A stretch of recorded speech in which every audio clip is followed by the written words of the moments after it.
Yes అండి. ఇప్పుడు 100% piece deal కుదురుతుంది.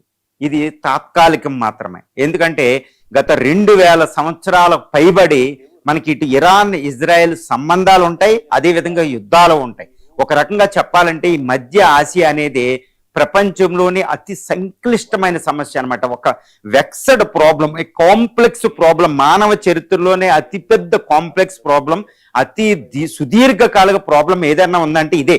సెంచురీస్, మిలీనియమ్స్ కూడా, ఆల్మోస్ట్ 2 మిలీనియమ్స్ యొక్క అక్కడ శాంతి ఉంటది, యుద్ధాలు ఉంటాయి. గత 1000వ సంవత్సరం నుంచి చూస్తే ఆల్మోస్ట్ 1000 సంవత్సరాలుగా అక్కడ ఆల్మోస్ట్ క్రూసేడ్స్ ఉంటాయి అనమాట. జార్జ్ డబ్ల్యూ బుష్ మాటలో చెప్పాలంటే అది క్రూసేడే.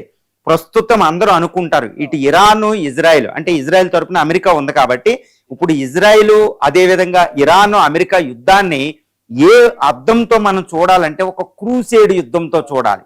లేకపోతే ఈ యుద్ధం ఎవ్వరికి అర్థం కాదు. ఈ యుద్ధం ఎంతసేపు జరిగిద్ది, ఎప్పుడు ఎండ్ అవుద్ది అనేది కూడా మనం చెప్పగలుగుతాం అనమాట. నేను చెప్పే ఈ అర్థంతో, ఈ మిర్రర్తో చూస్తే ఏంటంటే అది మత యుద్ధాలు, క్రూసేడు లేకపోతే పవిత్ర యుద్ధాల అర్థంలోనే ఆ మిర్రర్తోనే ఈ యుద్ధాన్ని చూడాలి. ఇరాన్ అనేది ఇస్లామిక్ వరల్డ్ కి ప్రతినిధిగా ఇక్కడ ఉంది. ఏది గల్ఫ్ లో కొన్ని దేశాలు అమెరికాకి సపోర్ట్ చేసిన తర్వాత ఇజ్రాయెల్ జియోనిస్ట్ నేషన్ తరపున అటు అమెరికా కలిపి ఒక క్రిస్టియన్ నేషన్ కి ప్రతినిధులు. ఒక రకంగా ఈ యుద్ధం అనేది క్రిస్టియన్ వర్సెస్ ఇస్లాం యుద్ధంగా ఆ మిడిల్ ఈస్ట్ లో చూడాలి. ఒకప్పుడు 1095, 1295 అంటే 2 నుంచి 300 సంవత్సరాల పాటు అక్కడ క్రూసేడ్ జరిగింది. 6 phases లో క్రూసేడ్ మత యుద్ధాలు చూస్తాం. అట లేవెంట్ అని ఉంటుంది.